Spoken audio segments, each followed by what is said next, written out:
자, 이제 4월 1일 수요일 우리 시편 53편, 54편 말씀을 함께 보겠습니다.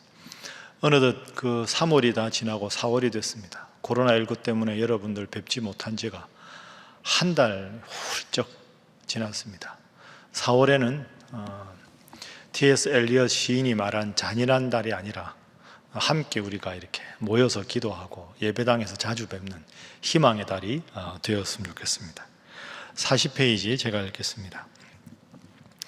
어리석은 자는 하나님이 없다 말하지만 하나님은 살아계시며 인생을 굽어보고 계십니다. 하나님을 찾지 않는 사람들은 하나님보다 자신의 지식과 돈, 명예, 권력에 만족하며 살아갑니다. 하지만 그것들이 제공하는 만족은 일시적이고 거짓된 것입니다. 우리의 만족은 세상의 가치에 있지 않고 하나님께 있습니다. 하나님을 의지하는 사람에게는 구원의 즐거움과 기쁨이 임하게 됩니다. 54편에서 다윗은 대적들에게 쫓기면서도 하나님의 도우심을 간구합니다. 하나님께서는 그분의 이름을 부르는 사람에게 가까이 하시고 그의 기도에 귀를 기울이십니다. 하나님은 그분을 의지하는 자를 결코 저버리지 않으십니다. 믿음의 눈으로 바라볼 때 우리의 생명을 붙들고 계시는 분은 하나님이시며 그 구원의 하나님은 반드시 원수를 심판하시고 그들의 죄를 갚으십니다. 오늘 우리 시편 53편, 54편 말씀을 읽었습니다. 53편 1절 말씀 한번 보겠습니다. 어리석은 자는 그의 마음에 이르기를 하나님이 없다 하도다. 자, 하나님이 없다고 하는 사람을 어리석은 사람이라 이렇게 다윗은 노래하고 있습니다. 여러분, 지금도 우리 주위에 그렇게 되면 어리석은 자들이 많지요. 하나님이 계시면 어떻게 이렇게 코로나19 사태가 빨리 안 없어지느냐? 하나님이 계시면 어떻게 이 세상에 전쟁과 기아와 큰 자연재해가 있느냐? 하나님이 계시면 내 눈에 하나님을 보여봐라. 그런 사람들이 얼마나 많습니까? 점점 더 많아지지요. 특히나 요즘에 여러분 보시면 미국이나 유럽이나 우리나라도 이제 그런 물결이 있는데요.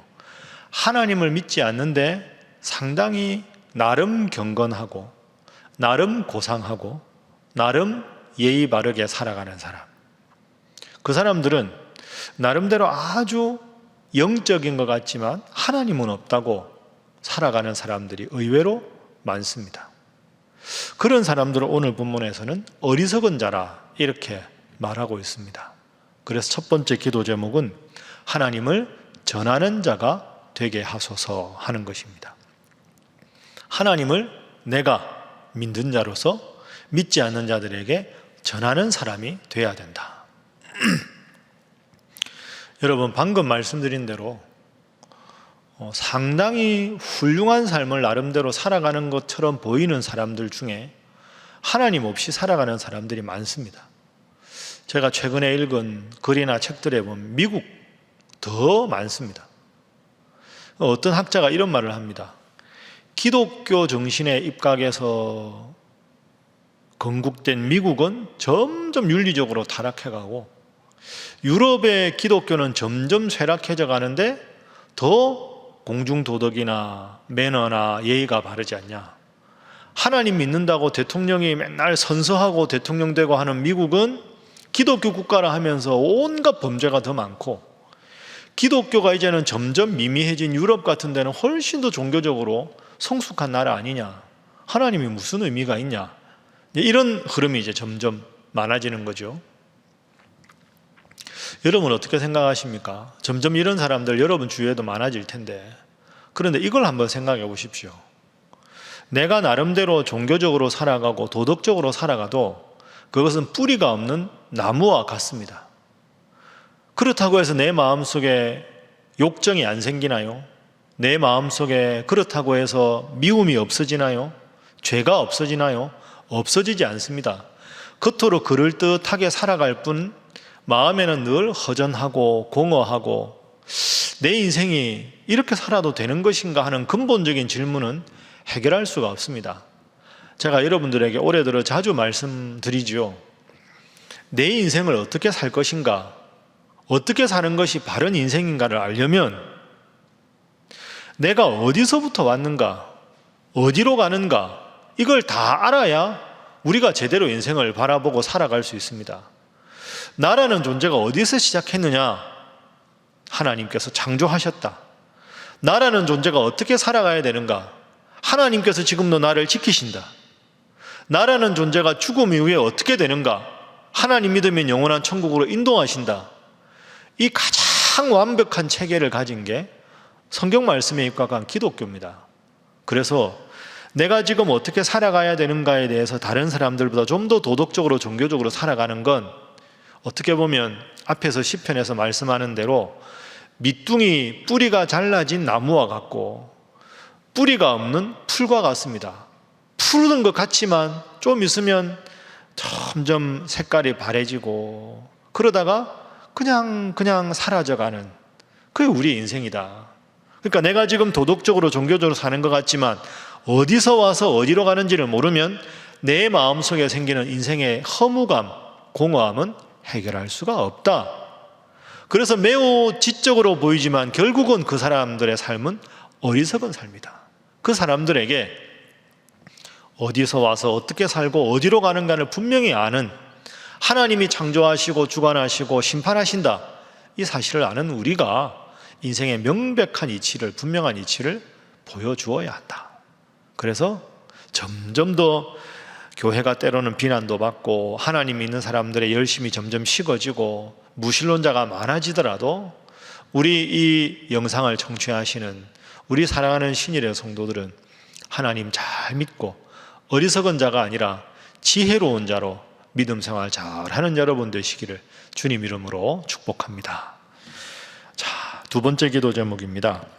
첫 번째는 하나님을 전하는 자가 되게 하소서. 두 번째는 하나님이 찾으시는 자가 되게 하소서 하는 것입니다. 하나님이 하늘에서 보시고 너 이렇게 다 하나님이 찾으시는 사람, 그런 사람 되는 것, 그게 중요합니다. 자, 53편에 어리석은 사람 이야기가 나오고요. 2절에 보십시오. 하나님이 하늘에서 인생을 굽어 살피사 지각이 있는 자와 하나님을 찾는 자가 있는가 보려 하신즉. 하나님을 찾는 자가 있는가 보려 하신다. 나를 정말 잘 믿고 나를 찾는 자가 누군가 하고 이렇게 보다가 우리 신일교회 하나님의 시선이 머물고 여러분들에게 하나님의 시선이 머물면 하나님이 우리 인생을 책임져 주시니까 얼마나 기쁜 삶이 되겠습니까? 여러분, 하나님을 믿는 믿음은 우리가 그냥 취미가 뭐냐, 독서냐, 운동이냐, 영화 관람이냐, 종교가 뭐냐, 불교냐, 유교냐, 이슬람이냐, 기독교냐, 이런 취미가 아닙니다. 인생의 가장 근본적인 것, 하나님께서 나를 창조하셨는데, 나를 창조하실 뿐 아니라 지구상의 모든 인류를 창조하셨는데, 그 중에서 하나님께 등을 돌리는 사람이 부지기수인데 고개를 들고 하나님을 찾고 있으면 하나님께서 이렇게 보시다가 고개 들어 하나님을 바라보는 우리를 딱 주목하시고, 그래, 너는 나를 쳐다보니, 너는 나를 찾으니 내가 너의 삶을 책임져 주리라, 이렇게 하나님 앞에 인정받으면 우리 인생이 얼마나 기쁘고 감사하겠습니까? 그 안목에 들기만 하면 하나님께서 우리 인생을 책임져 주신다 하는 것이 성경 전체의 핵심 약속입니다. 여러분 어떻습니까? 여러분은 어떤 기준으로 살아가십니까? 유력한 누군가의 눈에 들려고 생각하는 것보다 나에게 도움이 될 만한 누군가에게 내가 상당히 의미 있는 존재가 되는, 그게 아니고요. 다른 사람이나 무엇인가가 여러분을 찾는 게 아니라 하나님이 여러분을 찾는 사람, 하나님의 눈에 들면 하나님 앞에서 우리의 인생이 얼마나 즐거운 인생이 될까. 여러분, 그리고 찾는다라는 말은 어떻게 보면 서글픈 말입니다. 안 찾아도 다 보이는 게 하나님 입장에서 좋을 텐데, 하나님이 세상을 창조하시고 인류를 창조하셨는데 하나님을 찾는 자가 적어지기 때문에 많은 사람 중에서 하나님께서 신경을 쓰셔서 찾아야 되는 거죠. 여러분, 점점 하나님께 등을 돌린 자들이 아무리 앞으로 많아져도 여러분은 고개를 들고 하나님 쳐다보셔서 하나님 찾으시는 성도, 하나님 찾으시는 교회, 하나님 찾으시는 가정, 우리 사랑하는 신일교회, 신일가정, 신일성도 다 되시기를 주님 이름으로 축복합니다. 그리고 마지막 세 번째 기도 제목입니다. 사람을 의지하지 않게 하소서 하는 것입니다. 이 기도 제목도 시편에 여러 번 나오죠. 사람을 의지하지 않는 것. 자, 54편 보십시오. 다윗의 맞서길, 교훈적인 시라고 말씀드렸죠. 인도자를 따라 현악에 맞춘 노래인데 10사람이 사울에게 이르러 말하기를 다윗이 우리가 있는 곳에 숨지 아니하였다 하던 때.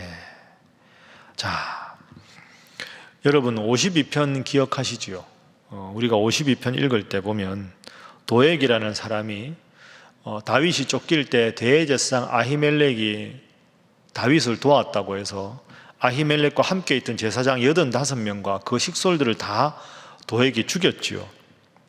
그래서 54편은 이제 10황무지로 다윗이 피난을 갑니다. 또 도망을 가는 거죠. 그런데 10황무지에 살던 사람들은 누구냐? 유다 지파였습니다. 다윗이 어느 지파입니까? 유다 지파지요. 10사람들은 다윗을 맞이해야 됩니다. 왜? 같은 지파니까, 먼 친척이니까. 그런데 결국은 이 10사람들도 다윗을 사울에게 고발합니다. 다윗이 마음이 어땠을까요? 10황무지에 사는 사람들은 같은 족속이니까 다른 사람들은 몰라도 이 사람들은 나를 편하게 맞이해주고 내 편이 될 것이라 생각했는데 이 사람들이 결국 다윗을 배반하게 되죠. 그래서 1절부터 보십시오. 하나님 저를 도와주십시오. 3절 낯선 자들이 일어나 나를 치고 포악한 자들이 나의 생명을 수색하여 하나님을 자기 앞에 두지 아니하였음이니이다. 하나님, 저들이 내 편일 줄 알았는데 저들이 나를 치고 나의 생명을 수색하는 무리들과 같은 편이었습니다. 다윗의 배신감이 참 컸겠지요. 믿는 도끼에 발등 찍힌다 하는 말이 10황무지에 살던 이 유다 족속들에게 느꼈던 마음입니다. 5절에 노래합니다. 주께서는 내 원수에게 악으로 갚으시리니 주의 성실하심으로 그들을 멸하소서. 주의 성실하심, 여러분 성실하다 하는 것은 변함이 없다 하는 뜻이고 또 다른 말로는 신실하다 하는 뜻이죠. 그러니까 사람들은 나에게 참 우호적이다가도 한순간 마음이 바뀔 수가 있어서 원수가 될 수도 있다. 우리 족속이라고 믿었는데 사울에게 나를 고발했다.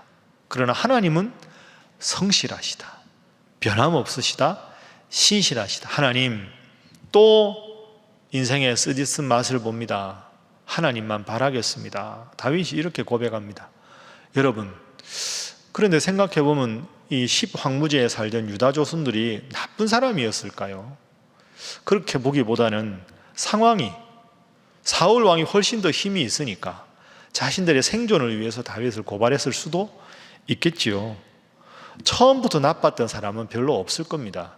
이해타산 때문에, 상황 때문에 나를 우호적으로 대하던 사람이 나를 또 원수지간이 되기도 하는 거죠. 결국 사람은 완벽하지 않습니다. 사람을 100% 신뢰할 수는 없습니다. 그래서 다윗은 주님의 성실하심, 변함없으심, 그 이야기합니다. 여러분, 저는 그렇게 생각합니다. 최선을 다하되 기대하지 말자. 이게 제가 관계하는 기본 원칙입니다. 제가 할 수 있는 건 최선을 다하되 내가 이만큼 해줬으니 그대도 이만큼 해주시오라고 기대하면 상처를 받습니다. 최선을 다하는 마음을 하나님 아시면 그걸로 감사하고 그분이 나에게 보답해주면 감사하고 보답 안 해주면 그럴 만한 상황이 있으시겠지. 지나보면 고마움을 알면 되지 뭐. 하나님이 내 마음을 아시는데 저 사람이 내게 그런 기대감에 대한 보상을 안 해줬다고 섭섭할 필요는 없지 않나. 인간관계는 최선을 다하되 기대하는 마음을 가만히 내려놓고 늘 주님의 성실하심에 우리의 삶을 의탁하는 것, 그게 지혜로운 삶이다. 여러분 오늘 기도할 때 하나님을 믿지 않는 자들이 점점 많아지는 시대지만 하나님을 믿는 것이 지혜로운 것임을 알고 하나님을 잘 믿고 전하고 하나님이 찾는 사람이 되며 사람을 의지하여 사람에게 기대와 상처를 주고받는 관계가 아니라 성실하신 하나님만 의지하고 살아가게 하옵소서. 오늘 하루 삶을 우리 주님 앞에 위탁하며 이 어려운 상황을 극복하게 해달라고 다 함께 주님 앞에 기도하겠습니다.